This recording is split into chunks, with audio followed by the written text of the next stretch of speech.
65세 재벌의 아이를 임신한 스튜어디스. 그리고 80일 후 그녀는 세상이 뒤집히는 충격적인 진실과 마주하게 됩니다. 모든 사람이 풍족한 가정에서 태어나는 행운을 누리진 못합니다.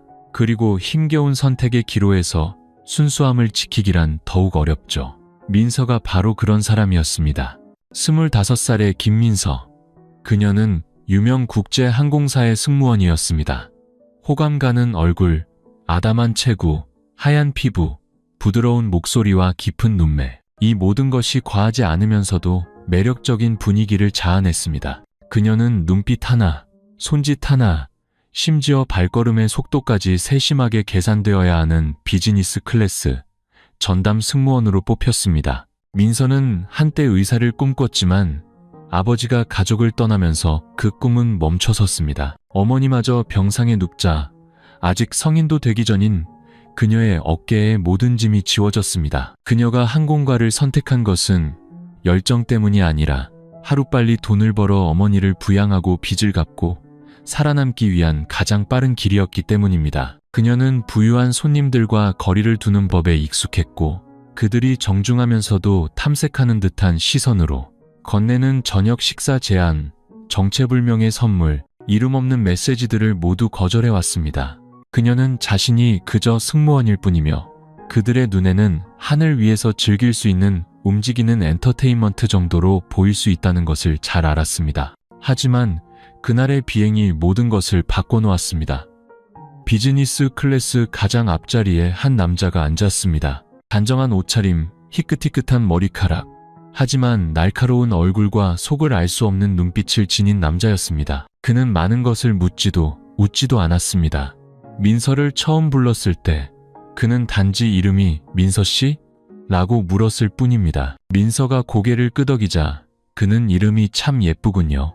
서비스를 하는 모습도 그렇고 라고 말했습니다. 그게 다였습니다. 그는 조용히 와인을 마시며 창밖을 바라봤습니다.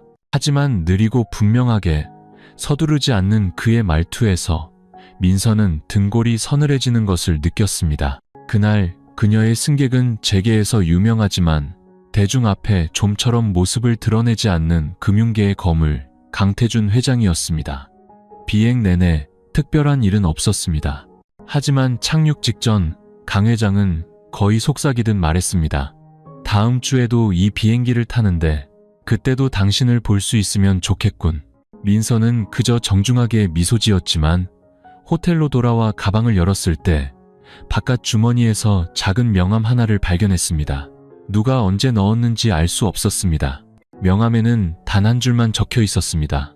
사람은 멈춰야 할 때, 멈췄을 때 비로소 특별한 것을 만나는 법이지. 그 순간 보이지 않는 문이 열렸습니다. 민서는 그 문이 어디로 향하는지 몰랐지만 떨리는 가슴을 안고 조용히 그 문으로 발을 내디뎠습니다. 80일 후 그녀가 그날 제 이름은 민서입니다라고 대답하지 말았어야 했다고 얼마나 후회하게 될지 그때는 까맣게 몰랐습니다. 민서는 그 모든 것이 그저 스쳐가는 눈빛, 명함 한 장, 의례적인 몇 마디 말로 끝날 것이라 생각했습니다. 하지만 일주일 후 바로 그 비행편에 강 회장이 다시 나타났습니다. 여전히 회색 정장에 금장 손목시계를 차고 있었지만 이번에 민서를 보는 그의 눈빛은 한결 익숙해 보였습니다. 평가가 아닌 기다림의 눈빛이었습니다. 그는 비행 내내 별말을 하지 않았습니다. 가끔 물잔을 받으며 고개를 끄덕이거나 민서가 인사할 때 필요 이상으로 오랫동안 그녀에게 시선을 고정할 뿐이었습니다. 비행이 끝날 무렵 승객들이 자리에서 일어날 준비를 할 때 그는 나지막이 말했습니다. 작은 선물을 하나 뒀소. 부담 가질 것 없으니. 민서가 강 회장의 좌석 위 수납함을 열자 그 안에는 작은 상자와 카드 한 장이 있었습니다. 카드에는 단 한 줄이 적혀 있었습니다. 여전히 당신과 저녁 식사를 하고 싶소. 어떤 구속도 기대도 없이 그저 품위 있는 저녁 식사 한 끼 말이오. 만약 당신이 동의한다면 내게 전화하시오. 그렇지 않다면 다시는 방해하지 않겠소. 민서는 상자를 들고 호텔 방으로 돌아왔습니다. 상자를 열자 희귀한 향수 한 병과 함께 강남 한복판의 고급 레스토랑 주소가 적힌 또 다른 카드가 나왔습니다. 그녀는 그것을 뚫어지게 쳐다보며 갈등했습니다. 민서는 순진한 소녀가 아니었습니다. 상류층의 품위 있는 저녁 식사가 이름 없는 관계, 차마 입에 담지 못할 속박으로 이어질 수 있다는 것을 그녀는 잘 알았습니다. 하지만 노골적인 제안들에 너무 익숙했기에 오히려 이렇게 정중한 초대가 거절하기 어렵게 느껴졌습니다. 뜬 눈으로 밤을 지새운 후 민서는 전화를 걸기로 결심했습니다. 그날 저녁 식사는 고층 빌딩의 프라이빗 룸에서 이루어졌습니다. 은은한 조명 아래 부드러운 피아노 선율이 공간을 채웠습니다. 강 회장은 메뉴를 주문하지 않았습니다. 모든 것은 이미 준비되어 있었습니다. 기름기가 적고 맵지 않은, 정확히 그녀의 입맛에 맞는 요리와 도수가 낮은 레드와인 한 잔까지. 당신이 올 거라고 짐작했소. 그는 미소를 감추지 않으며 말했습니다. 민서는 그를 바라봤습니다. 처음으로 이 남자를 자세히 관찰했습니다. 마른 체형이지만 단단해 보이는 몸, 날카로운 눈빛 속에 무언가 텅 빈 듯한 공허함, 마치 무언가를 찾고 있거나 혹은 아주 소중한 것을 잃어버린 사람처럼 보였습니다. 왜 저였죠? 민서가 단도직입적으로 물었습니다. 그들과 다르니까. 요즘 젊은이들은 너무 속이 뻔히 보이는데 당신은 아니야. 침묵해야 할 때를 알지. 민서는 그 말이 칭찬인지 경고인지 알 수 없었습니다. 전 회장님께서 시간을 낭비하실 만큼 특별한 사람이 아닌데요. 내 시간의 가치는 내가 판단하지. 그는 와인을 한 모금 마시며 그녀에게서 눈을 떼지 않았습니다. 저녁 식사는 아무 일 없이 끝났습니다. 강 회장은 그녀를 차까지 배웅하며 옛날 신사처럼 문을 열어주었습니다. 어떤 신체 접촉도 다음을 기약하는 제한도 없었습니다. 하지만 차가 레스토랑을 떠날 때 민서는 백미러를 통해 그가 여전히 그 자리에 서서 자신을 보고 있는 것을 발견했습니다. 두려운 건지 공허한 건지 알 수 없는 감정이 밀려왔습니다. 며칠 후 두 번째 꽃다발이 배달되었습니다. 이번에는 초대도 선물도 없이 손으로 쓴 쪽지 한 장만 있었습니다. 첫 만남이 우연이었다면 두 번째는 선택이다. 민서는 꽃다발을 들고 거울 앞에 섰습니다. 그녀는 반사적으로 자신의 배에 손을 얹었습니다. 심장이 이유 없이 평소보다 빠르게 뛰었습니다. 첫 저녁 식사 후 민서는 모든 것이 끝날 거라고 생각했습니다. 강 회장도 다른 성공한 남자들처럼 원하는 대로 되지 않으면 정복을 시도하다가 이내 사라질 것이라고 여겼습니다. 하지만 그는 사라지지 않았습니다. 그렇다고 너무 가까이 다가오지도 않았습니다. 그저 조용히 계산된 듯 존재감을 드러냈습니다. 화려한 꽃다발이나 은근한 초대 대신 같은 노선, 같은 비행편, 심지어 같은 좌석에 계획적으로 나타났습니다. 몇 주 후 강 회장은 작은 선물을 들고 비즈니스 클래스를 찾았습니다. 사용하는 것이 아닌 수집가들이나 가질 법한 고풍스러운 만년필이었습니다. 민서가 그에게 손수건을 건네자 그는 낮은 목소리로 말했습니다. 민서 씨가 펜으로 일기 쓰는 걸 좋아한다고 들었소. 민서는 그대로 굳었습니다. 그 사실은 작년에 퇴사한 친한 친구 외에는 아무에게도 말한 적이 없었습니다. 그녀는 어떻게 반응해야 할지 몰랐습니다. 무서운 일은 아니었지만 누군가 자신을 아주 사소한 부분까지 샅샅이 읽고 있다는 느낌에 가슴이 답답해져 왔습니다. 그날 밤 강 회장에게서 메시지가 왔습니다. 두려워할 것 없소. 당신을 감시하는 게 아니라 그저 관심이 있을 뿐이요. 관심? 65세의 남자가 아무런 힘도 명성도 없는 젊은 여자에게 무슨 관심이 있단 말인가. 민서는 의문을 품기 시작했습니다. 하지만 그녀가 한 걸음 물러서려 할 때마다 그는 정확한 타이밍에 적절한 방식으로 나타났습니다. 그녀가 갑자기 입원하신 어머니 때문에 힘들어하자 그는 말없이 개인 주치의를 보내 국제병원으로 옮겨주었습니다. 부탁하지도 애원하지도 않았는데 모든 비용은 민서가 고맙다는 말을 꺼내기도 전에 처리되었습니다. 동료의 질투로 짧은 노선으로 밀려났을 때 그는 자신이 지분을 가진 브랜드의 홍보 담당자 자리를 조용히 제안했습니다. 강요가 아닌 그저 제안일 뿐이었습니다. 모든 행동은 부드럽고 구속력이 없었습니다. 하지만 민서는 점차 자신이 어디가 출구인지도 모르는 원 안으로 걸어들어가고 있음을 깨달았습니다. 그들이 세 번째로 만난 날은 고급 레스토랑이 아닌 청담동의 작은 카페였습니다. 조용한 음악이 흐르고 따뜻한 조명이 비추는 한적한 곳이었습니다. 강 회장은 오랫동안 그녀를 바라보았습니다. 10분 동안 아무 말도 하지 않았습니다. 저는 제가 속고 있다고 생각하지 않아요. 그리고 회장님도 속고 있다고 생각하지 않고요. 민서는 마음이 복잡했지만 애써 대답했습니다. 나도 미사여구를 늘어놓을 나이는 지났소. 저도 동화 같은 사랑을 믿을 만큼 어리석진 않아요. 그렇다면 우리가 굳이 이름을 붙일 필요 없는 관계를 원한다면 어떻겠소? 민서는 희미하게 웃었지만 억지 미소였습니다. 회장님께서 명분이 필요 없으시다면 저도 환상은 필요 없어요. 하지만 그걸 도덕적인 단어로 포장하지는 말아주세요. 그들은 더 자주, 은밀하게, 정해진 시간에 드러내지 않고 만나기 시작했습니다. 항공사에 누구도 의심하지 않았고 친구들에게도 말하지 않았습니다. 진짜인 동시에 불분명한 비밀 관계였습니다. 민서는 강 회장을 사랑하지 않았습니다. 적어도 그녀는 그렇게 생각했습니다. 하지만 그의 침묵, 묻지 않고 챙겨주는 방식, 그리고 자신이 선택받았다고 느끼게 만드는 그의 방식에 끌렸습니다. 모든 것이 평온해 보일 때 운명은 방향을 틀었습니다. 어느 날 아침 민서는 침대에서 일어나다 심한 현기증을 느꼈습니다. 수면 부족 탓이라 생각했지만 며칠 동안 미미한 메스꺼움과 함께 같은 증상이 반복되자 한 가지 의심이 그녀의 마음속에서 피어올랐습니다. 민서는 집 근처 약국 앞에 멈춰서 임신 테스트기를 샀습니다. 그리고 떨리는 손바닥 안에서 선명한 두 줄이 나타나는 것을 보았을 때 그녀를 둘러싼 세상이 통째로 흔들리는 것 같았습니다. 민서는 욕실에 선 채 떨리는 손으로 테스트기를 쥐고 있었습니다. 희미하지도 번지지도 않은 선명한 두 줄, 부정할 수 없는 결과였습니다. 그녀는 두 번째 테스트기로 다시 확인했지만 결과는 같았습니다. 그 순간의 감정은 어떤 말로도 표현할 수 없었습니다. 충격이라기보다는 즉각적인 두려움보다는 텅 빈 공허함이었습니다. 민서는 오랫동안 가만히 서 있다가 문득 울기 시작했습니다.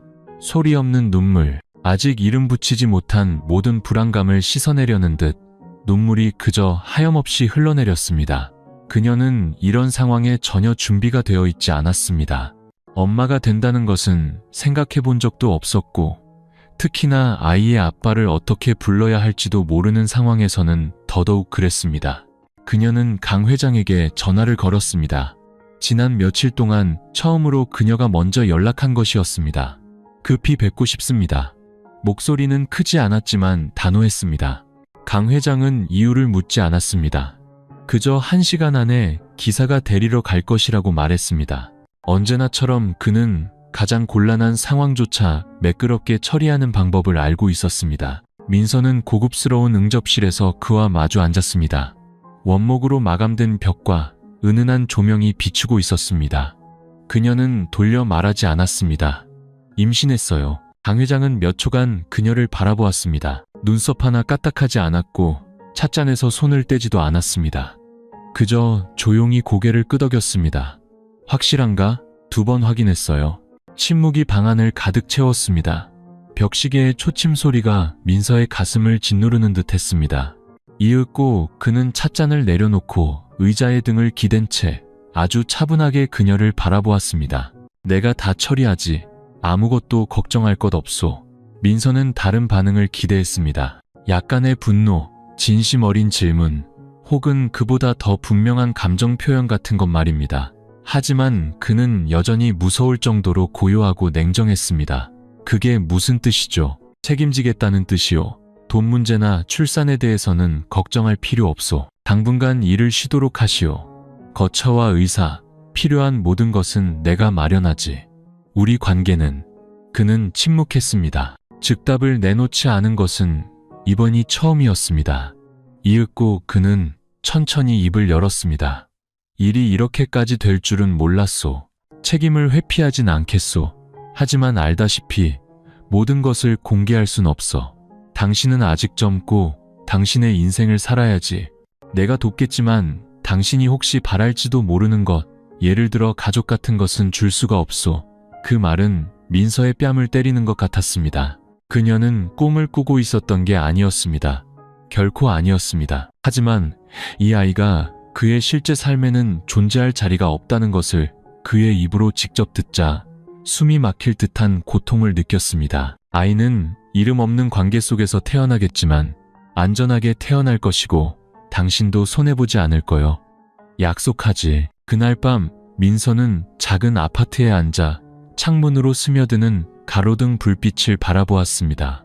그녀의 손은 배 위에 놓여 있었습니다. 더 이상 울지는 않았지만 심장이 너무 아파 잠을 이룰 수 없었습니다. 한편으로는 모든 것을 포기하고 침묵하고 돈을 받고 이 모든 일을 어둠 속에 묻어버릴 수도 있었습니다. 하지만 다른 한편으로 그녀의 마음 깊은 곳에서는 자신의 몸 안에 생명이 깃든 이상 더 이상 어떤 것도 간단하지 않다는 것을 알고 있었습니다. 이것은 더 이상 권력 게임이 아니었습니다. 그녀는 생명을 품고 있었습니다.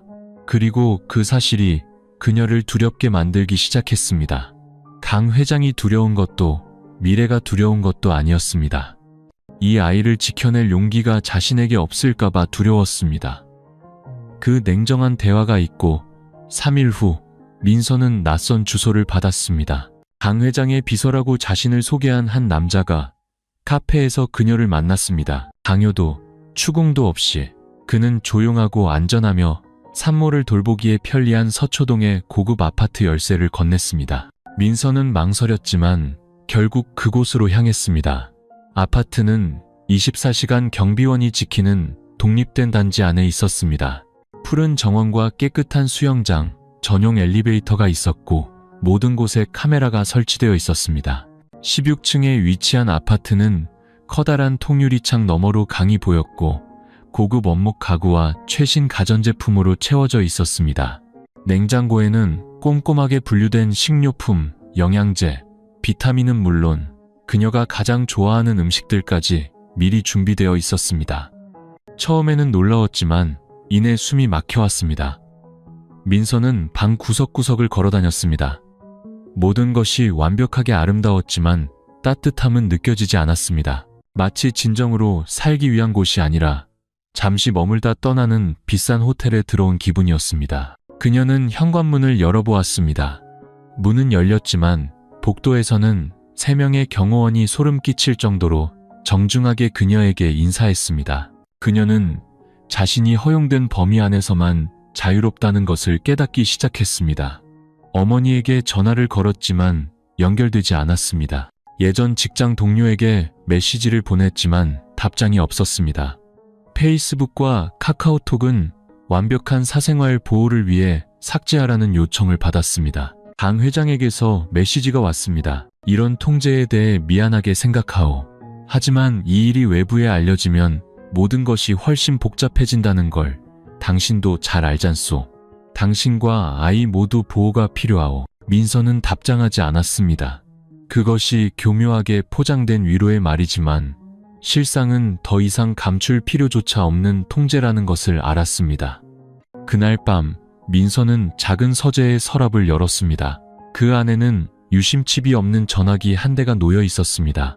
저장된 번호는 단 3개, 개인 주치의, 집사, 그리고 강 회장의 비서. 그 외에는 아무도 없었습니다. 민서는 어머니의 번호로 전화를 걸어보았지만 연결할 수 없는 번호라는 안내만 흘러나왔습니다. 그녀는 발코니로 나가 멀리 반짝이는 도시의 야경을 바라보았습니다.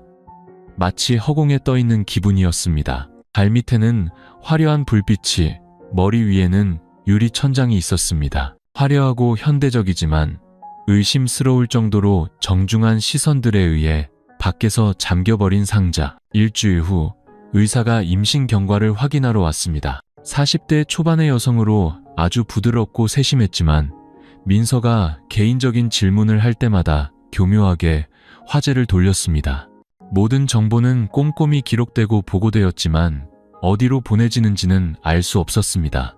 날이 갈수록 민서는 자신이 진정한 엄마라기보다는 고급 임신 프로젝트의 대상이 된 것 같은 기분이 들었습니다. 그날 밤 잠자리에 들기 위해 불을 껐을 때 민서는 복도에서 희미한 소리를 들었습니다.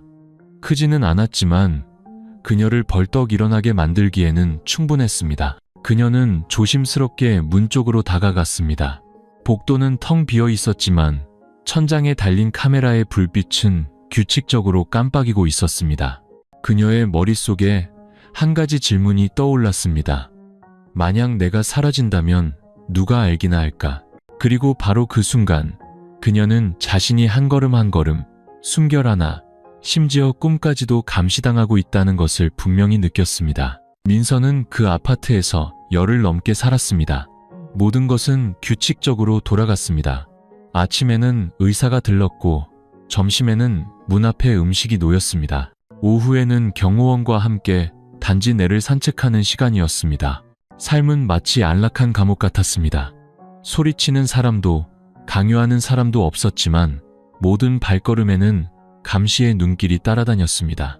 민서가 한 가닥의 이성이라도 붙잡을 수 있었던 유일한 이유는 뱃속에서 매일 자라나는 아이 때문이었습니다. 어느 날 밤 거실 구석에 작은 책장을 정리하던 민서는 실수로 아래쪽 서랍을 잘못 당겼습니다. 서랍은 약간 뻑뻑했고 힘을 좀 주자 겨우 열렸습니다. 그 안에는 이름 없는 거친 가죽 표지의 작은 수첩이 있었습니다. 민서가 첫 장을 넘겼을 때 적혀있는 문장에 등골이 오싹해졌습니다. 34일째, 내가 누구였는지 잊기 시작했다. 가늘고 기울어진 분명 여자의 필체였습니다. 그녀는 다음 장을 넘겼습니다. 이름도 날짜도 없이 짧고 우울한 문장들만 가득했습니다. 의사는 태아가 정상이라고 했지만 왜 나는 에너지를 모두 빨리는 것처럼 지칠까? 어젯밤 꿈에 누군가 유리창 밖에서 내 이름을 불렀다. 청소 아주머니께 물었더니 그분은 겁에 질린 얼굴로 더는 묻지 마세요라고 했다. 여기서 질문이 많은 사람은 오래 머물지 못한다고. 민서는 읽기를 멈췄습니다. 심장이 세차게 뛰었습니다. 그녀는 방을 둘러보았습니다. 이쪽 구석을 직접 비추는 카메라는 없었습니다. 이 서랍은 이전 사람이 입고 갔거나 혹은 의도적으로 남겨둔 것 같았습니다.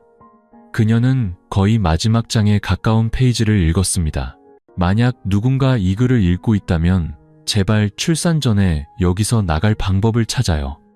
나처럼 80일째 되는 날까지 기다리지 말아요. 그때는 너무 늦으니까. 글은 거기서 끊겨 있었습니다. 더 이상의 기록은 없었습니다. 민서는 수첩을 꽉 쥐었습니다. 손이 떨렸습니다. 이것이 장난일 리 없다고 생각했습니다. 그녀가 지금 겪고 있는 일과 너무나도 똑같았기 때문입니다. 이상한 꿈, 한밤중의 발소리, 주변 사람들의 비정상적인 냉담함. 다음 날, 그녀는 청소 담당 아주머니에게 물었습니다. 50대 정도로 보이는 말이 없고 인자해 보이는 분이었습니다. 아주머니, 저 전에 이 방에 누가 살았었나요? 이불을 개던 아주머니의 손이 순간 멈칫했습니다. 손에 힘이 들어갔지만 얼굴은 여전히 평온했습니다. 잘 모르겠습니다. 여기서 일하신 지 얼마나 되셨어요? 이 단지가 지어질 때부터요. 민서는 더 가까이 다가갔습니다. 그럼 저 전에 아무도 여기서 산 적이 없다는 말씀이세요? 아주머니는 정확히 2초간 그녀를 쳐다본 뒤 고개를 깊이 숙였습니다. 이전 아가씨도 임신했었는데 갑자기 이사 갔어요. 사람들이 그러는데 마음이 바뀌어서 아이를 원치 않았다고 하더군요. 믿으세요? 대답은 없었습니다. 아주머니는 그저 나지막이 말했습니다. 더는 묻지 마세요, 제발. 그날 밤 민서는 수첩을 끌어안고 잠을 이루지 못했습니다. 머릿속에는 오직 한 가지 질문만 맴돌았습니다. 80일째 되는 날이 대체 무슨 날이지? 만약 이전 사람이 그날 사라졌다면 현재 14일째인 자신에게는 진실을 밝히거나 혹은 그 진실의 일부가 되어버릴 66일의 시간이 남아 있었습니다. 그 일기장을 읽은 밤 이후로 민서는 더 이상 예전의 자신이 아니었습니다. 그녀는 청소 담당 아주머니와 말을 섞지 않았고 강 회장의 메시지에 답장하지 않았으며 의사에게 질문하지도 않았습니다. 하지만 모든 것을 바라보는 그녀의 눈빛은 달라져 있었습니다. 낯선 아파트에서 어쩔 줄 몰라 하던 순진한 소녀의 눈빛이 아니었습니다. 조용히 관찰하고 경계하며 의심하는 눈빛이었습니다. 그녀는 너무 일찍 경계심을 드러내면 그들을 자극하게 될 것이고 일단 발각되면 더 이상 물러설 곳이 없다는 것을 알았습니다. 16일째, 민서는 침실의 공기청정기에서 딸깍거리는 소리가 나는 것을 발견했습니다. 뚜껑을 열어 확인해 보니 뒤편에 작은 틈이 있었고 그곳에 초소형 카메라 렌즈 같은 것이 박혀 있었습니다. 경고등도 연결선도 없었지만 불빛에 반사된 희미한 렌즈의 광택에 그녀는 온몸이 굳었습니다. 그녀는 아무것도 발견하지 못한 척 뚜껑을 닫고 평소처럼 고장 신고 전화를 했습니다. 그날 오후 기술자가 와서 기계를 교체했습니다. 아무 말도 질문도 없이 그저 고개 숙여 인사하고 10분 만에 사라졌습니다. 새로 설치된 기계는 절대적으로 조용했고 비정상적일 만큼 차갑고 깨끗했습니다. 18일째, 민서가 옷장을 열었을 때 낡은 옷들 옆에 깔끔하게 걸려있는 새로운 잠옷 한 벌을 발견했습니다. 그녀가 평소에 입는 스타일도 아니었고 가격표도 없었습니다. 영수증도 누가 그녀에게 원하는지 물어본 적도 없었습니다. 그것은 그저 하룻밤 사이에 나타났습니다. 민서는 거울 앞에 섰습니다. 살짝 불러온 배를 바라보며 아이가 침묵 속에서 자라고 있음을 느꼈습니다. 그녀는 배에 손을 얹고 조용히 물었습니다. 아가, 느껴지니? 누군가 엄마와 너를 항상 지켜보고 있어. 그때 탁상 전화기가 울렸습니다. 벨소리는 정확히 2번 울리고 끊겼습니다. 아무 말도 없었습니다. 그녀는 거실로 나갔습니다. 발코니 밖에서는 아래층 경호원으로 보이는 남자가 그녀의 집에서 2채 떨어진 곳에서 담배를 피우고 있었습니다. 그는 그녀를 보지 않았지만 우연히 눈이 마주쳤을 때 그는 입꼬리를 살짝 올렸습니다. 미소가 아닌 등골이 서늘해지는 신호였습니다. 20일째, 민서는 낡은 일기장에 연필로 한 줄을 몰래 적었습니다. 나는 봤어. 침묵하지 않을 거야. 그녀는 일기장을 접어 원래 자리에 두었습니다. 다음 날 아침 그 서랍은 잠겨 있었습니다. 열쇠 구멍도 없는 새로운 자물쇠였습니다. 아무도 아무 말도 하지 않았지만 모든 것이 재정비되었습니다. 민서는 그들이 알고 있으며 이제는 굳이 숨기려 하지도 않는다는 것을 깨달았습니다. 그날 밤 강 회장이 영상통화를 걸어왔습니다. 민서의 임신 사실을 안 이후 처음이었습니다. 화면에 나타난 그의 얼굴은 여전히 침착하고 정중했지만 어딘가 평소보다 더 차가운 기운이 흘렀습니다. 요즘 불편한 점이 많다고 들었소. 민서는 평정을 유지했습니다. 아니에요. 그냥 좀 피곤해서요. 쓸데없는 걱정은 하지 않았으면 좋겠군. 이곳은 아주 안전하오. 당신이 협조하기만 한다면 말이지. 협조요? 파헤치지 말아야 할 것을 파헤치려 하지 말고 당신이 감당할 수 없는 것을 이해하려 하지 마시오. 그 말은 비단으로 감싼 칼날과 같았습니다. 민서는 마른 침을 삼켰습니다. 만약 제가 여기서 나가고 싶다면요? 그럴 일은 없을 거요. 왜죠? 당신이 내가 이룰 수 없는 것을 품고 있으니까. 화면이 꺼졌습니다. 민서는 주저앉았습니다. 발코니에서 불어오는 바람이 차가웠습니다. 그리고 그때 그녀는 뱃속의 아이가 더 이상 평범한 생명이 아니라는 것을 깨달았습니다.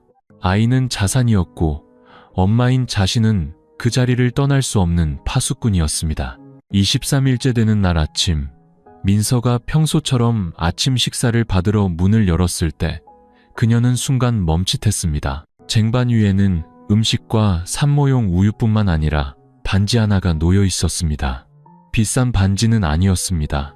낡고 무늬가 다른 단순한 은반지. 하지만 민서를 놀라게 한 것은 그 반지가 낡은 일기장 끝에 있던 낙서 같은 그림 속 반지와 똑같이 생겼다는 사실이었습니다. 끌려가기 전에 내 흔적을 남긴다라는 떨리는 글씨 외에는 아무런 설명도 없는 연필 스케치. 심장이 세차게 뛰고 반지를 쥔 손이 떨렸습니다. 편지도 쪽지도 없었지만 그녀는 누군가 자신에게 무언가를 말하려 하고 있다는 것을 직감했습니다. 그날 하루 종일 민서는 도저히 평정을 찾을 수 없었습니다. 평소처럼 행동하려 애썼습니다. 우유를 마시고 죽을 먹고 혈압을 재고 편안한 음악을 들었지만 머릿속은 온통 혼란스러웠습니다. 누가 이 반지를 둔 걸까? 청소 담당자, 의사, 아니면 다른 누군가? 그녀는 어두워지기를 기다려 일찍 잠드는 척했습니다. 새벽 2시쯤 그녀는 벌떡 일어나 조심스럽게 방문을 열고 복도로 나갔습니다. 아무도 없었지만 그녀가 막 뒤로 물러서려는 순간 옆집 문이 살짝 열렸습니다. 어둠 속에서 손 하나가 재빨리 튀어나와 4번 접은 작은 종이를 바닥에 떨어뜨리고는 순식간에 사라졌습니다. 민서는 숨을 죽였습니다. 그녀는 다가가 종이를 줍고 서둘러 문을 닫았습니다. 종이를 펼치자 단 한 줄의 글씨가 있었습니다. 제 이름은 하윤이에요. 만약 이 글을 읽고 있다면 당신이 첫 번째는 아니에요. 하지만 12주가 되기 전에 떠나지 않으면 마지막이 될 수는 있을 거예요. 하윤. 민서는 하윤이라는 이름을 몰랐지만 만약 그녀가 이곳에 있었고 임신했으며 일기장처럼 끌려갔다면 그녀는 아직 살아있다는 뜻이었습니다. 그녀는 거울을 보았습니다. 며칠 밤을 설친 탓에 얼굴은 창백했고 머리는 헝클어졌으며 눈 밑은 퀭했습니다. 뱃속의 아이는 점점 존재감을 드러냈고 그녀의 마음속에서는 두려움보다 더 강한 감정, 저항이 싹트기 시작했습니다. 24일째, 민서는 복도에 수건을 두고 온 척했습니다. 그녀는 밖으로 나가 일부러 휴대폰을 떨어뜨렸습니다. 수건을 줍는 척 몸을 숙인 그녀는 옆집 문틈에 입을 가까이 대고 재빨리 속삭였습니다. 하윤 씨, 거기 있어요? 대답은 없었습니다. 복도에는 스산한 바람 소리만 맴돌았습니다. 하지만 그날 오후 익숙한 식판 대신 다른 식판이 배달되었습니다. 밥은 종이 뚜껑으로 덮여 있었는데 뚜껑을 열자 국물에 희미하게 번진 글씨가 식판 바닥에 적혀 있었습니다. 경찰은 믿지 않을 거예요. 내부에 끈아풀이 있어요. 살아있는 증거가 필요해요. 살아있는 증거? 민서는 만약 탈출하고 싶다면 의심만으로는 부족하다는 것을 깨달았습니다. 증인이 필요하거나 모든 것을 직접 폭로할 수 있을 때까지 살아남아야 했습니다. 그날 밤 민서는 몇 주 만에 처음으로 새 노트에 한 줄을 적었습니다. 내 이름은 민서. 만약 나 이후에 누군가 이 일기를 읽게 된다면 내가 노력했다는 걸 알아주길. 나는 이전 사람들처럼 사라지지 않을 거야. 떠나더라도 흔적은 남길 거야. 그녀는 노트를 접어 아무도 확인하지 않을 부엌 수납장 뒤편의 작은 틈새에 숨겼습니다.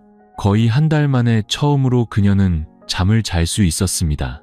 안전해서가 아니라 드디어 행동을 시작했기 때문이었습니다. 26일째, 민서는 평소보다 일찍 잠에서 깼습니다. 그녀는 유리창 옆에 서서 맞은편 아파트를 바라보았습니다. 어젯밤 하윤이라는 이름이 적힌 쪽지를 떨어뜨린 그 의문의 손이 나타났던 곳이었습니다. 그녀는 그 사람이 아직 거기에 있는지 확신할 수 없었지만 한 가지는 분명했습니다. 자신과 같은 두려움을 겪어보지 않은 사람은 구조 신호를 남기지 않는다는 것. 그녀는 작은 종이에 짧은 글을 썼습니다. 하윤 씨라면 만나고 싶어요. 우린 여기서 나가야 해요. 아이가 어둠 속에서 태어나게 하고 싶지 않아요.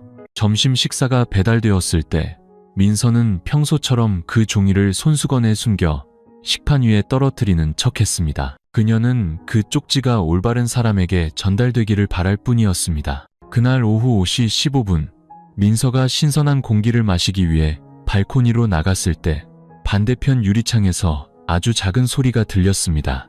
분명하진 않았지만 그녀를 돌아보게 만들기엔 충분했습니다. 난간 끝에 가지런히 놓인 접힌 종이 한 장. 바람이 그렇게 강하게 불었을 리는 없었습니다. 분명 누군가 그곳에 놓아둔 것이었습니다. 그녀가 종이를 펼치자 다급하지만 또렷한 필체가 눈에 들어왔습니다. 나는 당신 옆 15A호에 살았어요. 침묵하면 떠날 수 있을 거라고 믿었죠. 하지만 아니었어요. 그들은 우리가 아무것도, 특히 기억을 가지고 나가는 걸 원치 않아요. 만약 당신이 임신했다면 32주가 되면 그들이 당신을 다른 곳으로 옮길 거라는 걸 기억하세요. 어디로 가는지는 아무도 몰라요. 나는 탈출하려다 잡혔어요. 그들은 내게 무언가를 주사했고 나는 3일 동안 혼수 상태였어요. 깨어났을 때 아이는 이미 없었어요. 민서는 거기까지 읽고 온몸이 얼어붙었습니다. 손에 힘이 들어갔고 숨이 가빠졌습니다. 증거를 모으려고 노력했어요. 목소리, 사진, 녹음. 하지만 어떤 장비든 3분 만에 무력화됐어요. 휴대폰, 녹음기, 심지어 숨겨둔 카메라까지. 우리는 군사급 보안 시스템에 의해 감시당하고 있어요. 그들은 단순한 개인이 아니라 하나의 조직이에요. 연구소일 수도 있고 일종의 생체 실험일 수도 있어요. 하지만 한 가지는 확실해요. 태아는 당신만의 아이가 아니라는 것. 못 믿겠다면 약장을 다시 확인해 보세요. 당신이 매일 먹지만 의사는 절대 언급하지 않는 약이 있을 거예요. 민서는 즉시 약장으로 달려갔습니다. 가장 깊숙한 구석에 라벨도 설명서도 없는 작은 흰색 캡슐 약병이 있었습니다. 그녀는 의사가 종합 비타민을 줬던 것을 기억했지만 성분에 대해 구체적으로 말해준 적은 없었습니다. 인터넷에 검색해봐도 정보는 나오지 않았습니다. 바코드도 데이터도 없었습니다. 그녀는 주저앉아 약들을 바라보았습니다. 그렇다면 자신은 단순히 임신한 것이 아니라 태아의 성장 과정에 개입당하고 있었던 것이었습니다. 그리고 하윤의 말이 사실이라면 뱃속의 아이는 이미 비정상적인 유전자, 구조 혹은 특징을 가지고 있을지도 모릅니다. 그날 밤 침대를 정리하던 민서는 베개 위에서 긴 머리카락 한 올을 발견했습니다. 그녀의 머리색과 달랐고 청소 담당자의 것일 리도 없었습니다. 이곳에 온 이후로 그녀의 방에 오랫동안 머문 사람은 아무도 없었기 때문입니다. 그녀는 머리카락을 손에 쥐었습니다. 심장이 떨렸습니다. 이것은 더 이상 의심이 아니라 경고였습니다. 너는 혼자가 아니지만 누가 내 뒤에 있는지 알 수 없다. 그녀는 내일 점심 도시락 상자에 다시 놓아둘 짧은 쪽지를 썼습니다. 나는 여기서 나갈 거예요. 하지만 당신에게 어떤 증거가 있는지 그리고 나와 함께 갈 준비가 되어 있는지 알아야겠어요. 그녀는 다음번이 마지막 대답이 될 수도 있다는 것을 알았습니다. 이제부터는 모든 걸음에 돌아갈 길이 없었기 때문입니다. 27일째 아침 식판이 배달되었을 때 민서는 구석구석을 샅샅이 살폈습니다. 쪽지도 이상한 흔적도 없었습니다. 그녀는 실망했습니다. 하윤이 발각되었거나 더 이상 여기에 없는지도 모릅니다. 하지만 오트밀 죽 뚜껑을 열었을 때 상자 바닥에 우표처럼 얇게 플라스틱 코팅된 작은 종이가 붙어 있었습니다. 심장이 세차게 뛰었습니다. 그녀는 조심스럽게 그것을 떼어내 죽을 닦아내고 읽었습니다. 당신에게 필요한 게 있어요. 녹화 테이프와 오래된 녹음 일기. 하지만 직접 만날 용기가 있어야만 줄 수 있어요. 내일 새벽 2시 17층 환풍구. 다음 지시를 남겨둘게요. 하지만 기억해요. 반드시 혼자 와야 해요. 민서는 쪽지를 꽉 쥐었습니다. 심장이 미친 듯이 뛰었습니다. 17층 환풍구. 그녀는 16층에 있었습니다. 엘리베이터는 전용 카드를 사용하기 때문에 다른 층으로 올라가 본 적이 없었습니다. 비상계단 문은 항상 안에서 잠겨 있었습니다. 어떻게 갈 수 있을까? 그녀는 오랫동안 거울 앞에 서 있었습니다. 머릿속은 온통 의문으로 가득했습니다. 하지만 한 가지는 확실했습니다. 이곳을 안전하게 떠나려면 증거가 필요했습니다. 그리고 하윤의 말이 사실이라면 이것이 유일한 기회였습니다. 27일째 밤, 민서는 뜬 눈으로 밤을 새웠습니다. 그녀는 부드러운 음악을 틀어놓고 기술적인 문제인 척 탁상 전화기를 거치대에서 살짝 비껴놓았습니다.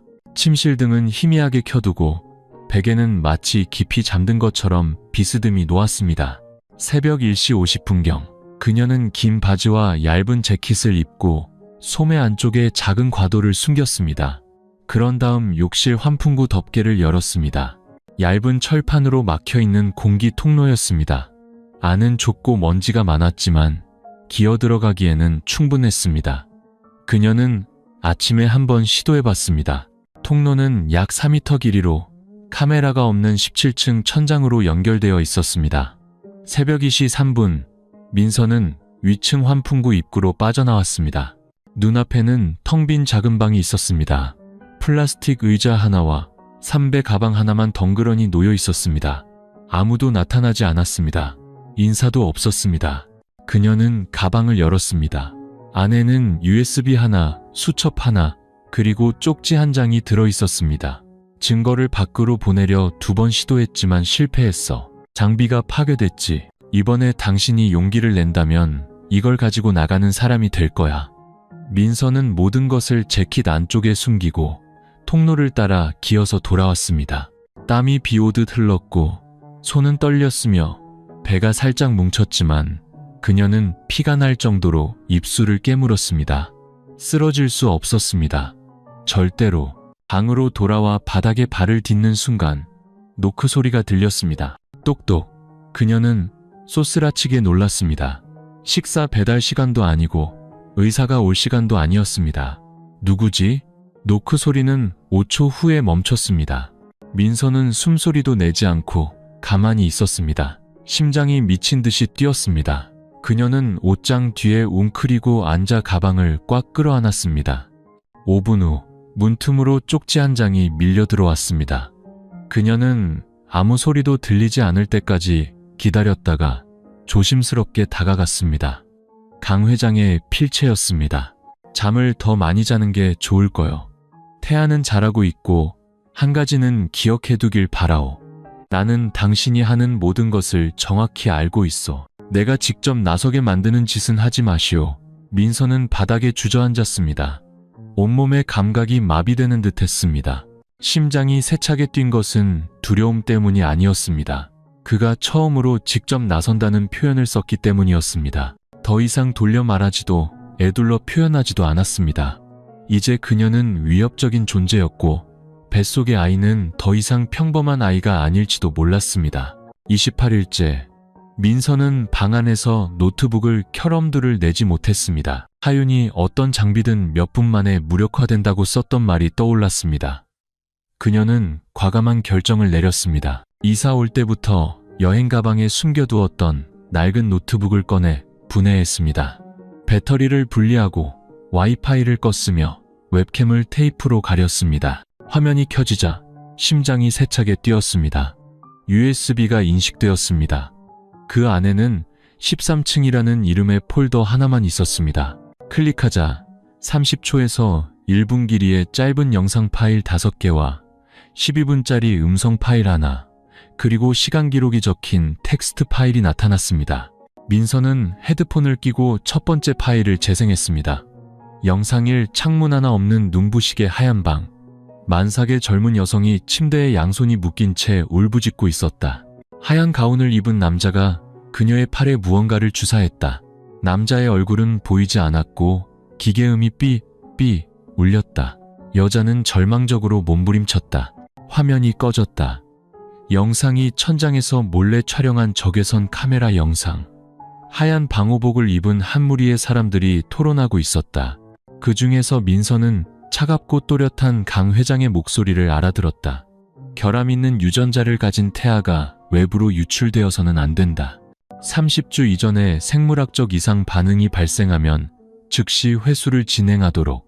다른 사람이 물었다. 산모는요, 마취 후 기억을 삭제하고 다른 시설로 이송해. 화면이 어두워졌다.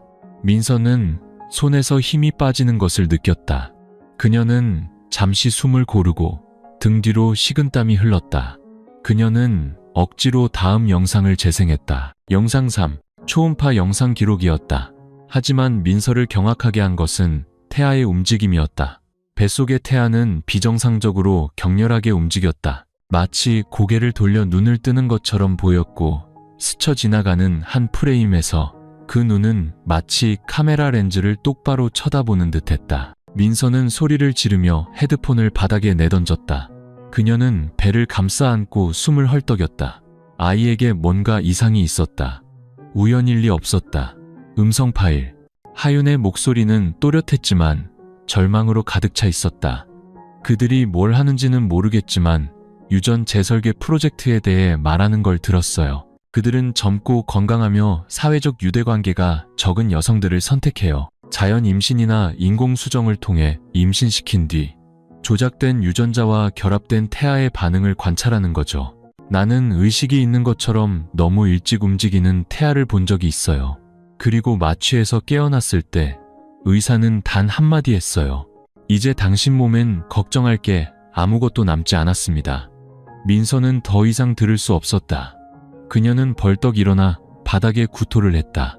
새벽녘, 현기증으로 정신을 차렸을 때 민서는 방 안에 전화기가 깜빡이는 것을 보았다. 부재중 전화, 강 회장의 비서였다.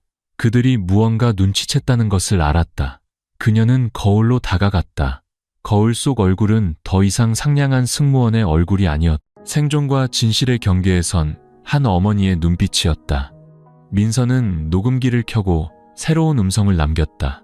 만약 나 이후에 누군가 이 USB를 발견한다면 이 아이가 단순한 사고가 아니라 실험의 결과물이라는 것을 알아주세요. 내 이름은 민서입니다.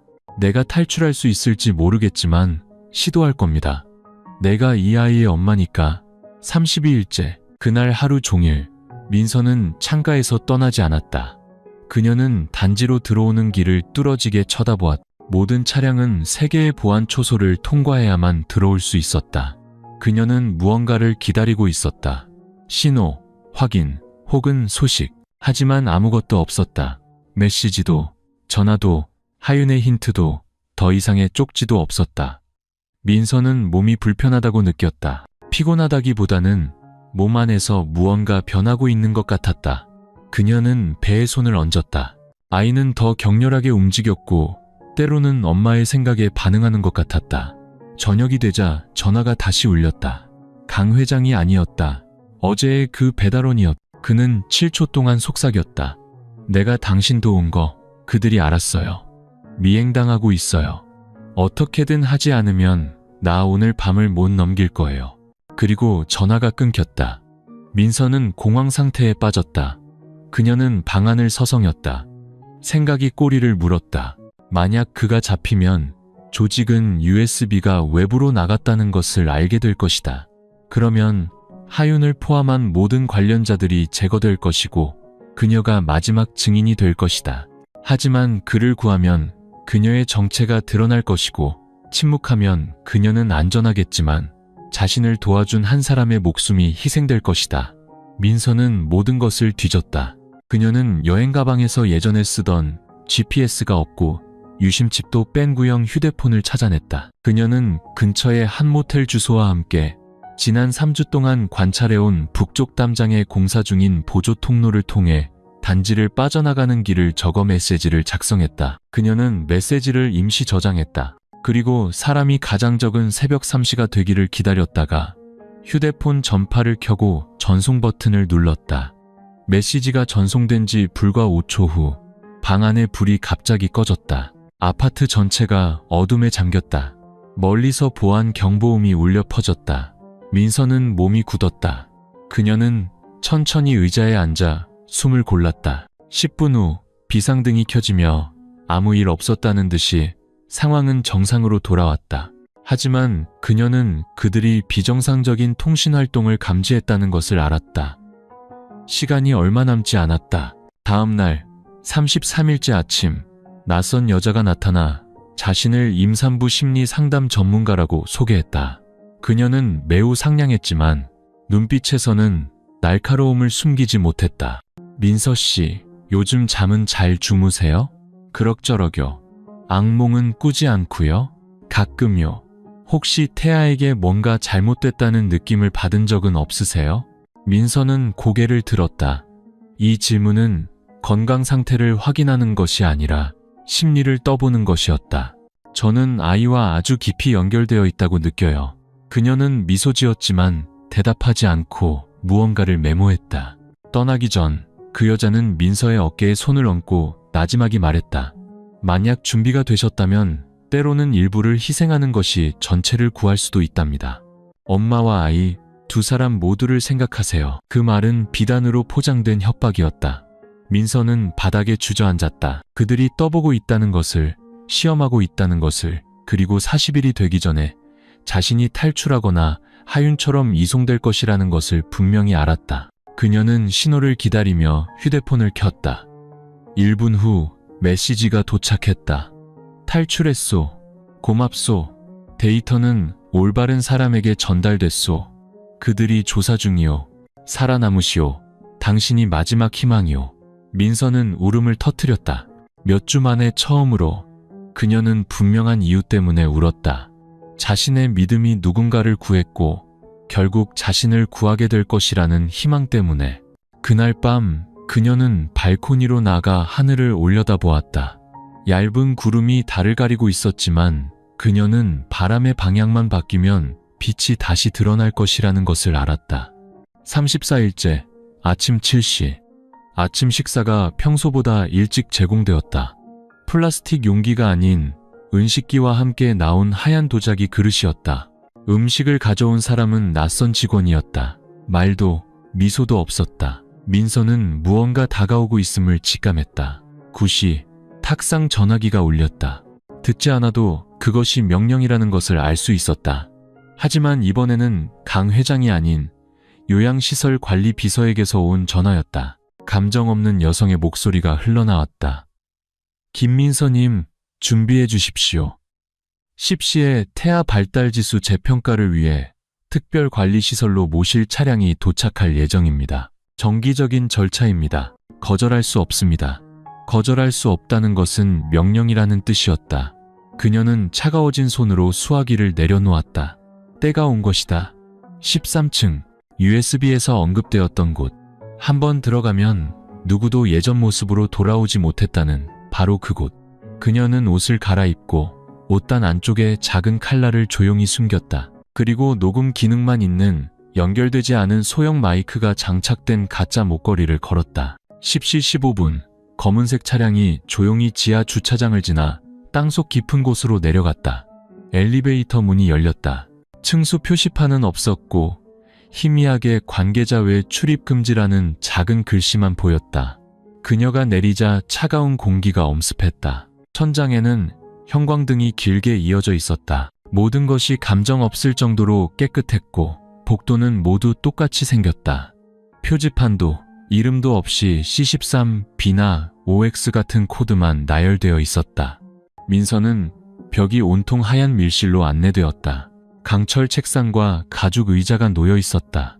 40대 초반의 냉정한 표정을 한 남자 의사가 들어왔다. 소개도 인사도 없었다. 그는 서류철을 꺼내 그녀 앞에 펼쳤다. 초기 적응 단계는 통과했고 건강 상태는 안정적. H4B 유전자 접종 반응은 음성. 이건 예상 밖의 결과인데. 민서는 무슨 말인지 이해할 수 없었지만 묻지 않았다. 하지만 태아가 기준치를 초과하여 발달하고 있어. 뇌 크기 지수는 임신 20일 주차임에도 불구하고 30주차 태아와 맞먹어. 이 때문에 더 면밀한 관찰이 필요하오. 그가 고개를 들어 그녀를 쳐다봤다. 태아가 당신의 감정에 따라 반응한다고 느낀 적 있소? 민서는 멈칫했다. 그게 무슨 말씀이시죠? 예를 들어 당신이 두려워하면 태동하고 분노하면 발로 차고 슬퍼하면 조용해지는 것 말이오. 민서는 마른 침을 삼켰다. 심장이 세차게 뛰었다. 그건 정상적인 현상이라고 생각하는데요. 의사는 희미하게 미소 지었다. 아니, 민서 씨, 정상이 아니오. 당신은 인간을 임신한 게 아니니까. 당신은 일종의 결합체를 품고 있는 거요. 침묵, 아무 소리도 숨소리도 들리지 않았다. 민서는 심장이 멎는 것 같았다. 당신이 엄마라고 생각하나? 당신은 용기, 웨셀, 하나의 연결고리, 생물학적 상자일 뿐이지. 그리고 이제 그 상자를 열어 품질을 검사해야 할 때가 왔소. 그가 일어나 책상 위에 버튼을 눌렀다. 방문이 열리고 하얀 방호복을 입은 두 남자가 주사기가 놓인 침대를 밀고 들어왔다. 민서는 뒤로 물러섰다. 허락할 수 없어요. 난 아무것도 서명하지 않았고 거부할 권리가 있어요. 서명은 안 했지만 당신은 먹고 마셨지. 우리 공간에서 살았고 그리고 아이를 갖기로 했을 때 당신은 이미 동의한 거요. 민서 씨. 민서는 이를 악물었다. 그녀의 손은 목걸이를 꽉 쥐고 있었다. 그 안에는 필요할 때 전기 충격을 가할 수 있는 작은 장치가 들어 있었다. 변호사를 부르고 싶어요. 변호사는 필요 없소. 협조만 하면 돼. 두 남자가 다가왔다. 민서는 목에서 손을 떼고 장치를 강하게 눌렀다. 가장 가까이 있던 남자를 마비시킬 정도의 작은 스파크가 튀었다. 그녀는 책상을 발로 차고 그 틈으로 빠져나가 방 밖으로 뛰쳐나갔다. 부딪힌 팔에서는 피가 흘렀다. 그녀는 복도로 뛰어들었지만 모든 것이 똑같았다. 출구도 표지판도 없었다. 오직 하얀 불빛과 등 뒤에서 울려 퍼지는 요란한 경보음뿐이었다. 등 뒤에서 경보음이 쉴 새 없이 울려 퍼졌다. 민서는 13층 복도를 내달렸다. 이름표도 자연광도 없이 굳게 닫힌 강철문들만 끝없이 이어지는 곳이었다. 그녀는 좌회전, 우회전, 다시 좌회전하며 마치 미로 속을 헤매는 듯 달렸다. 뒤에서는 경호원들의 다급한 발소리와 명령 소리가 뒤섞여 들려왔다. 16번 대상, G구역으로 이동 중, 전방을 차단해, 반복한다, 전방을 차단해. 민서는 숨을 헐떡였다. 배가 딱딱하게 뭉쳐왔다. 지금 주저앉으면 모든 것을 잃는다는 것을 알았다. 진실뿐만 아니라 자기 자신과 아직 태어나지 않은 아이까지도. 절망적인 순간 그녀는 살짝 열린 강철 문틈으로 새어나오는 희미한 빛을 발견했다. 문에는 ROX라는 코드가 적혀 있었다. 망설일 틈도 없이 민서는 그 안으로 뛰어들어 안에서 빗장을 걸었다. 이 방은 다른 곳들과는 완전히 달랐다. 차갑고 하얀 기계들 대신 낡은 나무 책상과 해진 가죽 의자, 그리고 등을 돌리고 앉아있는 한 사람이 있었다. 민서는 그대로 멈춰섰다. 왔구나. 그 목소리는 너무나 익숙했다. 하윤이었다. 그녀가 돌아섰다. 그녀의 눈빛은 더 이상 쪽지에 남겼던 공포가 아닌 차가울 정도로 침착한 눈빛이었다. 날 알아요? 내가 당신에게 USB를 보냈고 식판 밑에 쪽지를 넣었고 한때 여기서 나가고 싶어 했던 사람이야. 민서는 다가갔다. 등은 여전히 땀으로 흠뻑 젖어 있었다. 그런데 왜 여기에 있는 거죠? 돌아왔으니까. 민서는 이해할 수 없었다. 나는 한 번 탈출했지만 다시 돌아오기로 선택했어. 그들은 내가 그들을 위해 일하는 조건으로 자유를 주겠다고 했지. 당신 같은 사람들을 감시하는 일, 방 안의 공기가 모두 빨려나가는 듯했다. 민서는 그 자리에 못 박힌 듯 서 있었다. 그들과 협력하고 있다는 건가요? 선택의 여지가 없었어. 난 이 실험에서 이미 아이 하나를 잃었어. 내가 저항하면 두 번째 아이도 잃게 될 거야. 더 이상 희생할 힘이 없어. 민서는 뒤로 물러서며 배에 손을 얹었다. 그럼 날 배신하지 않으려고 여기로 유인한 거군요. 이 순간부터 당신은 아무도, 심지어 나조차도 완전히 믿을 수 없다는 걸 알려주고 싶었을 뿐이야. 문을 세게 두드리는 소리가 울렸다. 그들이 왔어. 하윤이 빠르게 말했다. 선택지는 두 개야. 내 뒤에 있는 비상 탈출구로 도망가. 하지만 거길 통과해서 살아남은 사람은 아무도 없어. 혹은 내가 당신을 동면 실험실로 데려가서 다음 기회를 기다리게 해줄게. 민서는 할 말을 잃었다.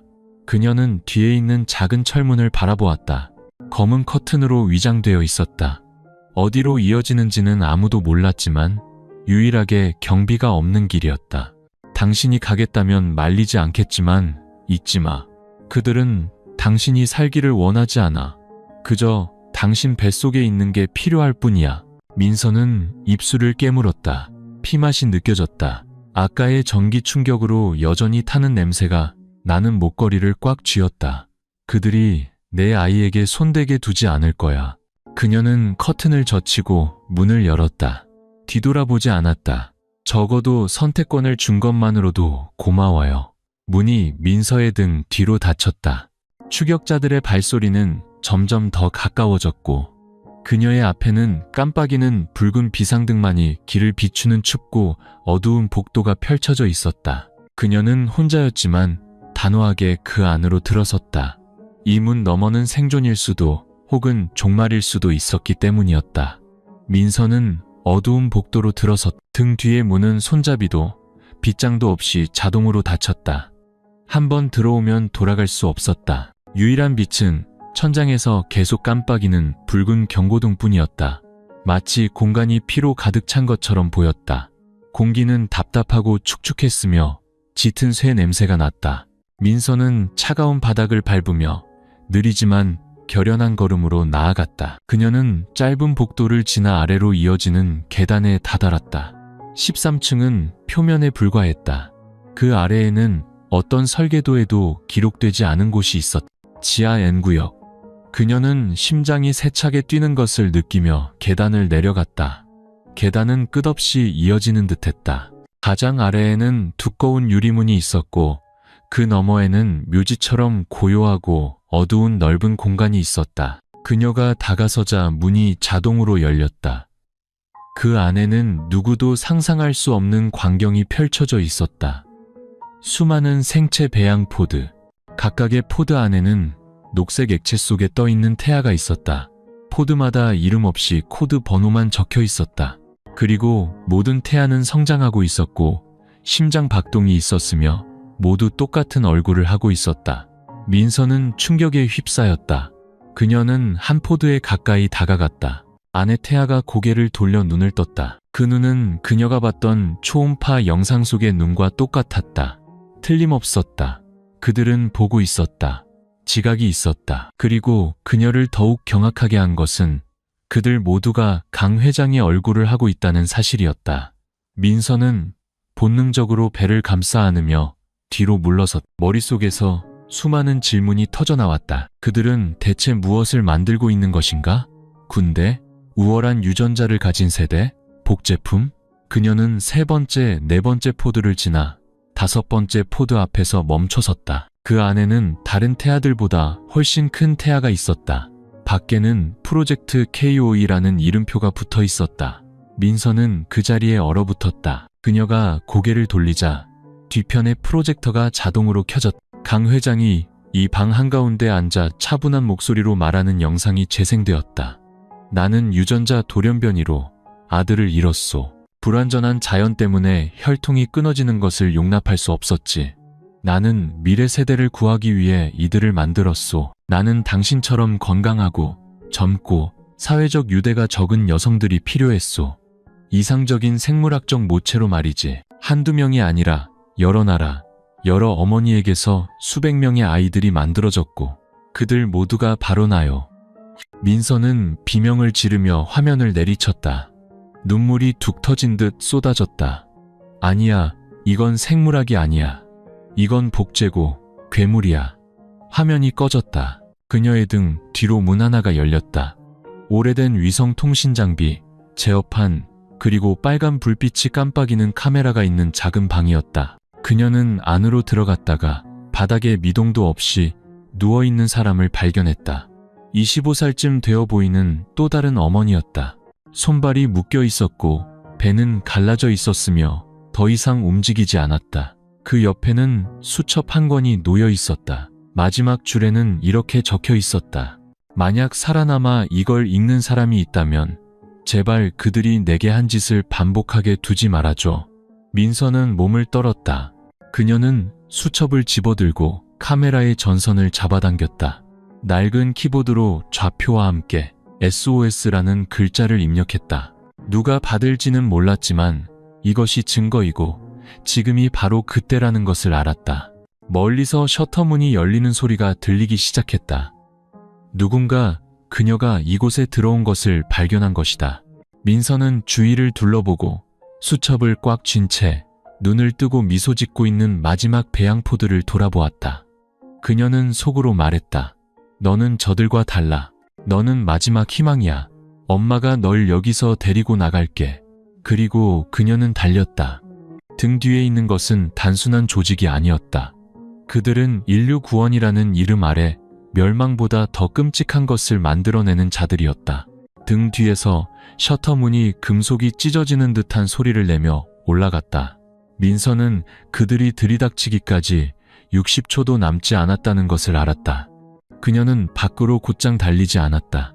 반대 방향으로 빨간 불빛으로 C3 시스템이라고 희미하게 쓰인 또 다른 복도로 뛰어들었다. 운영실, 데이터 센터. 그녀는 강 회장이 복제 데이터, 배아 생성 과정, 유전자 결합, 샘플 등 모든 것이 지하, 최하층의 메인 서버에 저장되어 있다고 말했던 영상을 떠올렸다. 그녀가 서 있는 곳이 바로 그곳이었다. 문은 생체 인식으로 열리게 되어 있었지만 이상하게도 그녀가 손을 대자 경보도 접근 거부도 없이 문이 열렸다. 그녀는 잠시 멈칫했다가 깨달았다. 그들이 그녀를 안으로 들여보내고 싶어 한다는 것을. 생포하기 위해서일 수도, 겁을 주기 위해서일 수도, 혹은 말로만 해서는 아무도 믿지 않을 광경을 직접 목격하게 하기 위해서일 수도 있었다. 중앙통제실이 나타났다. 수백 개의 작은 화면들이 데이터를 표시하며 어두운 공간을 둘러싸고 있었다. 초음파 영상, 유전자 코드, 실험 결과부터 각 태아의 심박수와 움직임을 기록한 일지까지. 방 중앙의 대형 화면에는 프로젝트 세대 5, 인류의 새로운 초상이라는 제목이 흐르고 있었다.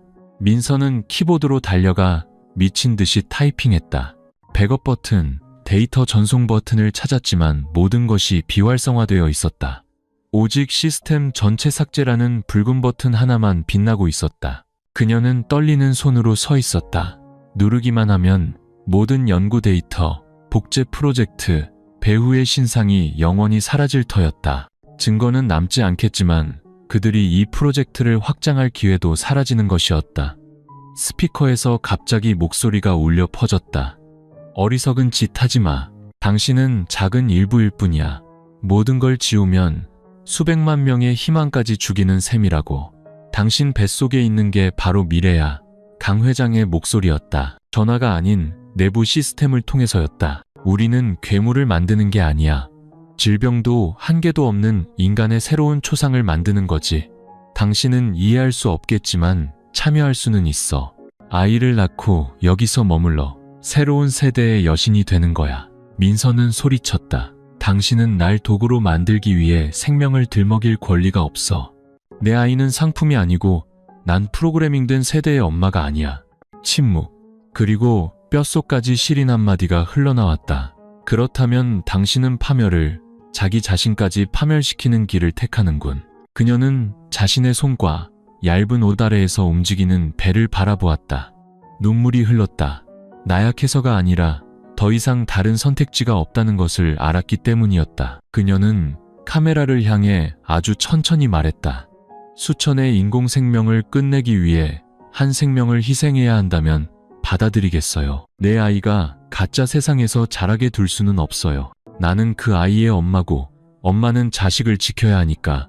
그리고 그녀는 전체 삭제 버튼을 눌렀다. 5, 4, 3. 마지막 1초가 남은 순간 통제실 문이 열리고 경호원 3명이 뛰어들었다. 하지만 너무 늦었다. 데이터는 화면에서 하얗게 타들어가고 있었다. 모든 기록, 모든 사진, 모든 계획이 영원히 사라졌다. 민서는 붙잡혀 정신을 잃었다. 하지만 의식이 끊어지기 전 그녀는 속으로 말했다. 아가, 엄마가 널 밖으로 데리고 나가지 못한다면 대신 진실을 세상 밖으로 꺼내줄게. 어둠이 다시 한번 그녀를 삼켰다. 하지만 이번에는 악몽을 꾸지 않았다. 그녀는 진짜 하늘로 향하는 문이 열리는 꿈을 꾸었다. 민서가 눈을 떴을 때 처음 본 빛은 차가운 형광등이나 지하복도의 불빛이 아니었다. 마치 강원도의 어느 아침처럼 부드럽고 따뜻한 햇살이 쏟아져 들어오는 커다란 유리창이었다. 선반 위 낡은 라디오에서는 잔잔한 음악이 흘러나오고 있었다. 경보음도, 감시 카메라도, 명령하는 목소리도 없었다. 그녀는 하얀 시트가 깔린 나무 침대에 누워 있었다. 머릿속은 새하얀 종이처럼 텅 비어 있었다. 민서 씨, 깨어나셨네요? 간호사 복을 입은 젊은 여자가 다가왔다. 목소리는 부드럽고 상냥했다. 그녀는 환하게 웃으며 민서의 이마에 손을 얹었다. 과로로 쓰러지셨지만 괜찮아요. 태아도 아주 안정적이고요. 이제 다 괜찮아요. 민서가 입을 열었지만 목이 바싹 말라 말이 나오지 않았다. 저는 여기 담당 간호사 이수진이에요. 민서 씨는 여기서 사흘째 계셨어요. 의사 선생님께서 푹 쉬시면 금방 좋아지실 거라고 하셨어요. 푸른 숲 산후조리원. 그녀는 텅 빈 기억을 더듬었다. 왜 여기에 있는지, 어떻게 왔는지, 무슨 일이 있었는지 아무것도 기억나지 않았다. 오직 배에서 느껴지는 희미한 통증과 자신이 결코 휴식을 위해 이곳에 온 것이 아니라는 강한 예감만이 남아있었다. 간호사가 알려준 대로 사흘째 되는 날, 민서는 정원으로 나갈 수 있게 되었다. 조리원에는 푸른 잔디밭과 수국 화단, 돌길이 있었고 다른 산모들은 모두 즐겁게 대화를 나누거나 책을 읽고 그림을 그리는 등 완벽한 세상처럼 보였다. 하지만 그녀만이 이질감을 느꼈다. 밤이 되면 흩어진 기억의 조각들이 조금씩 밀려왔다. 배관을 흐르는 물소리, 생체의 배양 포드에 대한 영상, 나는 나 자신을 복제한다고 말하던 목소리, 그리고 번개처럼 스쳐 지나가는 이름. 하윤. 민서는 한밤중에 벌떡 일어났다. 식은 땀으로 온몸이 젖어 있었다. 그녀는 간호사실로 달려가 서랍을 뒤져 병상 기록지를 찾아냈다. 첫 줄에는 이렇게 적혀 있었다. 김민서, 13일 입원, 사유, 임신으로 인한 불안 장애, 치료 제한, 휴식 요법 및 기억 분열 증상 관찰, 과거력, 쇠약으로 인한 의식 상실. 13층에 대한 언급은 단 한 줄도 없었다. USB도 강 회장도 그녀가 했던 일에 대한 기록도 없었다. 모든 것이 지워져 있었다. 38일째, 민서는 심리치료실에 앉아 있었다. 젊은 의사가 온화한 목소리로 말했다. 민서 씨, 때때로 임산부들은 너무나 생생해서 실제로 겪었다고 착각할 만한 꿈을 꾸기도 합니다. 하지만 괜찮아요. 마음을 편안하게 가지면 기억은 서서히 돌아올 겁니다. 민서는 의심스러운 눈빛으로 그를 올려다보았다. 제가 여기 오기 전에 무슨 일을 했었죠? 항공사 승무원이셨지만 임신 7주차에 그만두셨습니다. 아이의 아빠는 누구죠? 그는 미소 지었다. 신원은 밝히지 않으셨습니다.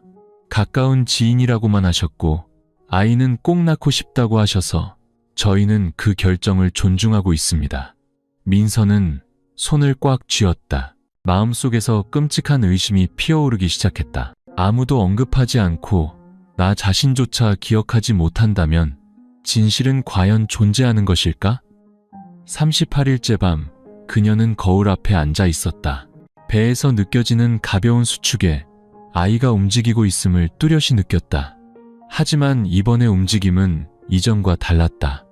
그녀가 두려움에 떨 때 아이가 반응했다. 마치 예전 그 의사가 말했던 것과 똑같이. 그녀가 모든 데이터를 삭제하기 전에 말이다. 민서는 울음을 터뜨렸다. 아파서가 아니었다. 그들이 서버를 지우고 카메라를 지우고 기억을 지울 수는 있어도 단 한 가지는 지울 수 없다는 것을 알았기 때문이었다. 아이는 여전히 거기에 있었고 아이는 기억하고 있었다. 39일째, 민서는 반쯤 깨어있는 상태로 아침을 맞았다. 어젯밤의 꿈 때문에 한밤중에 비명을 지르며 깨어나 차갑고 고통스럽고 공포에 질린 채 바닥에 주저앉아 있었다. 꿈속에서 그녀는 하얀 연기로 가득 찬 방으로 들어갔다. 스테인리스 침대 위에는 배가 갈라진 채 눈을 크게 뜨고 허공을 응시하는 여자들이 누워 있었다. 귓가에 한 글자 한 글자 힘주어 말하는 속삭임이 들려왔다. 엄마가 여기에 계속 있으면 널 구할 수 없어. 그 말은 그녀의 잠재의식에 깊이 밝혔다. 그리고 깨어났을 때 민서는 자신의 기억이 기억 삭제 과정에 저항하고 있다는 것을 알았다. 그녀는 더 많은 것을 기억해내기 시작했다. 깜빡이던 붉은 경고등, 방음 처리된 방에서 그녀의 배를 쓰다듬던 강 회장의 손, 내 아이를 실험체로 만들게 두지 않겠어 라고 소리치던 자신의 모습. 하지만 바로 그 때문에 민서는 시간이 얼마 남지 않았다는 것을 알았다. 의사의 부드러운 말, 매일 밥 마시는 차, 너무 깊이 빠져드는 잠을 통해 보이지 않는 주삿바늘이 그녀의 정신 속으로 파고들고 있음을 느꼈다. 탈출하지 않으면 그녀 자신도 사라질 것이다. 미소 짓고 정해진 날에 출산할 줄 아는 껍데기만 남을 것이다. 그녀는 더 자세히 관찰하기 시작했다.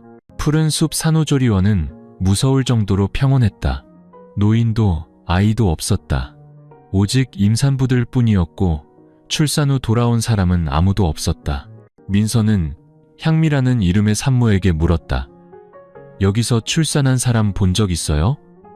향미는 천진하게 웃었다. 물론 있겠죠. 다들 개인 집으로 돌아갔을 거예요. 우리도 달 채우면 그렇게 되겠죠. 아무도 다시 안 와요? 애 엄마가 되면 다시 올 시간이 어디 있겠어요? 그 대답은 합리적으로 들렸지만 민서의 등골을 서늘하게 만들었다. 39일째 밤, 민서는 머릿속으로 지도를 그리기 시작했다. 간호사실의 위치, 교대 시간인 새벽 2시, 그리고 C구역 복도 끝 비상구의 위치를 기억해냈다. 그곳에는 비상시에만 사용, 지정시간 외 개방 시 경보 작동이라는 작은 글씨가 쓰여 있었다. 그녀는 매일 밤 2시부터 2시 15분까지 시스템 점검을 위해 경보가 꺼진다는 사실을 알아냈다. 15분이 유일한 기회였다. 그녀는 화장실 환풍구 덮개를 열어보았다. 지붕으로 이어졌지만 출구는 강철로 용접되어 있었다. 통과할 수 없었다. 그렇다면 C구역 정문을 통과하는 수밖에 없었다. 민서는 필요한 몇 가지 물건을 숨겼다. 단단한 철사 한 조각, 유심칩 없는 휴대폰, 그리고 심박 측정기에서 떼어낸 약한 라디오 전파를 발신할 수 있는 손목시계. 그녀가 가진 것은 그게 전부였다. 40일째 새벽 2시, 민서는 조용히 방을 빠져나왔다. 잠옷 아래에는 몸에 딱 붙는 운동복을 입고 있었다. 그녀는 복도를 소리 없이 걸으며 감시 카메라의 불빛을 피했다. C구역 문에 가까워졌을 때 빨간 불빛이 깜빡이고 있었다. 민서는 문에 귀를 댔다. 사람 소리는 들리지 않았다. 그녀는 철사를 꺼내 자물쇠 틈에 넣고 가볍게 비틀었다. 딸깍. 그녀의 계산대로 경보 없이 문이 열렸다. 그녀는 밖으로 나가 어둠 속으로 몸을 숨겼다. 차가운 바람이 불어왔다. 하지만 멀리 도망치기도 전에 등 뒤에서 발소리와 함께 목소리가 들렸다. 민서 씨, 돌아오시죠. 심리 상담 의사였. 더 이상 미소도 하얀 가운도 없었다. 그저 음울한 눈빛의 한 남자일 뿐이었다. 똑똑한 줄 알았는데 당신 뱃속에 있는 게 이 프로젝트의 유일하게 남은 버전이라는 건 몰랐나 보군. 민서는 손을 꽉 쥐었다. 숨이 멎을 것 같았다. 뱃속의 아이는 단순한 아이가 아니었다. 그것은 원본 샘플, 마지막 샘플이었고 그들은 그것을 꺼내기 위해 무슨 짓이든 할 터였다. 그가 손을 내밀었다. 방으로 돌아가. 그러지 않으면 사람이 죽을 거야. 당신이 아니라 전에 당신을 도왔던 사람들. 민서는 눈도 깜빡이지 않았다. 나는 기억을 잃었었죠. 하지만 이번에는 잊지 않을 거예요. 그리고 돌아가지 않을 겁니다. 그녀는 달리기 시작했다. 등 뒤에서 경보음이 울리고 빨간 불빛이 어지럽게 번쩍였다. 내부 스피커에서 날카로운 소리가 터져 나왔다. 경고, 16번 대상 C구역 이탈, 전체 추적 시스템 가동. 민서는 어둠을 뚫고 달렸다. 그리고 처음으로 뱃속의 아이가 엄마의 발걸음에 맞춰 발길질하는 것을 느꼈다. 민서는 이름 없는 복도들을 질주했다. 그녀의 발소리는 경보음과 내부 스피커에서 흘러나오는 날카로운 목소리 사이에서 울려 퍼졌다. 16번 대상, 지하행정구역으로 이동 중, 보안문 활성화, 정문으로 빠져나가지 못하게 막아 눈앞이 흐려졌다. 피곤해서가 아니라 몸이 반응하기 시작했기 때문이었다. 배가 딱딱하게 뭉치며 주기적인 통증이 찾아왔다. 진통은 아니었지만 매우 가까웠다. 너무 늦기 전에 탈출해야 했다. 귓가에는 심리 상담사의 말이 맴돌았다. 당신 뱃속에 있는 게 마지막 샘플이야. 그게 없으면 모든 게 끝나. 그녀는 비상계단을 달려 내려갔다. 지하 3계층을 지나 버려진 구행정 구역에 도착했다. 문은 벗겨지고 벽은 습기로 얼룩져 있었다. 이 구역에는 카메라도 사람도 없었다. 마치 내부 지도에서 지워진 것 같았다. 그녀는 탈출구를 찾기 위해 기록실 문을 밀었다. 하지만 문이 열렸을 때 그녀는 그 자리에 멈춰섰다. 낡은 방, 썩어가는 서류와 녹슨 기계들 사이로 한 남자가 등을 돌리고 앉아 있었다. 희끗한 머리, 약간 굽은 등. 하지만 비스듬히 비추는 불빛에 드러난 얼굴은 더 늙었지만 너무나도 익숙했다. 강 회장이었다. 남자가 천천히 돌아섰다. 여전히 그 눈빛, 그 차분한 목소리였다. 내가 죽은 줄 알았나? 민서는 뒤로 물러섰다. 심장이 세차게 뛰었다. USB, 데이터, 전부 삭제됐어요. 통제실이 불타는 걸 봤고 화면은 하얗게 변했어요. 강 회장은 희미하게 미소 지었다. 불탄 건 맞지만 전부는 아니오. 당신이 메인 시스템을 파괴했지. 하지만 프로젝트의 데이터 센터는 하나가 아니었어. 우리는 세 곳에 동시에 백업해뒀고 더 중요한 건 당신 뱃속의 아이가 모든 것을 복구할 열쇠라는 점이오. 민서는 몸을 떨었다. 처음부터 절 감시했군요. 당신이 항공사에 입사하기 전부터 건강기록, 유전자 정보, 심리 상태까지 당신은 최고의 후보였고 비즈니스 클래스에서의 첫만 남은 생체 수정을 위한 마지막 단계였소. 민서는 주먹을 꽉 쥐었다. 그럼 모든 게 그 가짜 사랑까지도 전부 계획된 거였군요. 가짜는 아니었소. 나는 진심으로 당신이 새로운 세대를 낳길 바랐지만 당신이 배신을 택했지. 침묵. 그가 다가와 제어판에 가볍게 손을 얹었다. 태아의 초음파 영상이 대형 화면에 선명하게 나타났다. 아이는 고개를 돌려 눈을 뜨고 있었다. 저건 더 이상 인간이 아니야. 다음 단계지. 인간 유전자와 생체 AI가 결합된 생명체. 뱃속에서부터 학습할 수 있고 당신만이 안전하게 키울 수 있는 유일한 사람이요. 민서는 속삭였다. 그럼 내가 죽으면 모든 게 멈추겠네요. 그래서 우리가 그걸 허락하지 않는 거요. 하지만 당신이 순순히 돌아와 과정을 완료한다면 살려주지. 당신과 아이는 새로운 세대의 조상이 될 거요. 그가 작은 장치, 생체 감응링을 내밀었다. 이걸 배에 착용해. 모든 수치가 안정될 거요. 고통도 간섭도 없이 당신은 그저 낳기만 하면 돼. 민서는 붉어진 눈으로 장치를 받아들었다. 그리고 내가 낳고 나면요? 자유로워질 수 있나요? 강 회장은 조용히 그녀를 바라보았다. 자유는 계약서에 없는 항목이요. 당신도 알잖소, 민서씨. 그녀는 웃음을 터뜨렸다. 목이 메는 듯한 웃음이었다. 알아요. 그래서 더 이상 당신의 동정은 필요 없어요. 그리고 강 회장이 방심한 순간 민서는 감응장치를 프로젝터에 내리쳐 시스템 전체를 합선시켰다. 그녀는 달려들어 그의 손에 있던 안전장치를 잡아채고 소매 아래 숨겨둔 소형 칼을 꺼내 그의 목에 겨누었다. 당장 비상구를 열어. 그렇지 않으면 당신도 이 괴물 같은 프로젝트와 함께 죽는 거야. 강 회장은 뒤로 물러섰다. 목에서 피가 흘렀다. 탈출할 수 없어. 설령 오늘 네가 나가더라도 우리는 반드시 그 아이를 찾아낼 거다. 민서는 소리쳤다. 평생 도망칠 필요 없어. 진실을 세상에 알릴 단 하루면 돼. 그녀는 그를 바닥으로 밀치고 활짝 열린 비상구가 있는 뒤쪽 복도로 뛰쳐나갔다. 눈앞에는 숲과 바람, 금음달, 그리고 시동이 걸린 채 기다리고 있는 낡은 차 한 대가 있었다. 모자를 깊이 눌러쓴 운전자가 손짓했다. 민서는 생각할 겨를도 없이 차에 올라탔다. 등 뒤에서 다시 경보음이 울려 퍼졌다. 하지만 이번에는 그 소리가 뒤처지고 있었다. 민서를 태운 차는 울퉁불퉁한 숲길을 쏜살같이 달렸다. 운전자는 아무 말도 하지 않았다. 얼굴은 스카프로 가려져 있었지만 눈빛은 침착하고 단호했다. 배가 딱딱하게 뭉치고 통증은 더 규칙적이고 선명해졌다. 식은땀이 등줄기를 타고 흘렀다.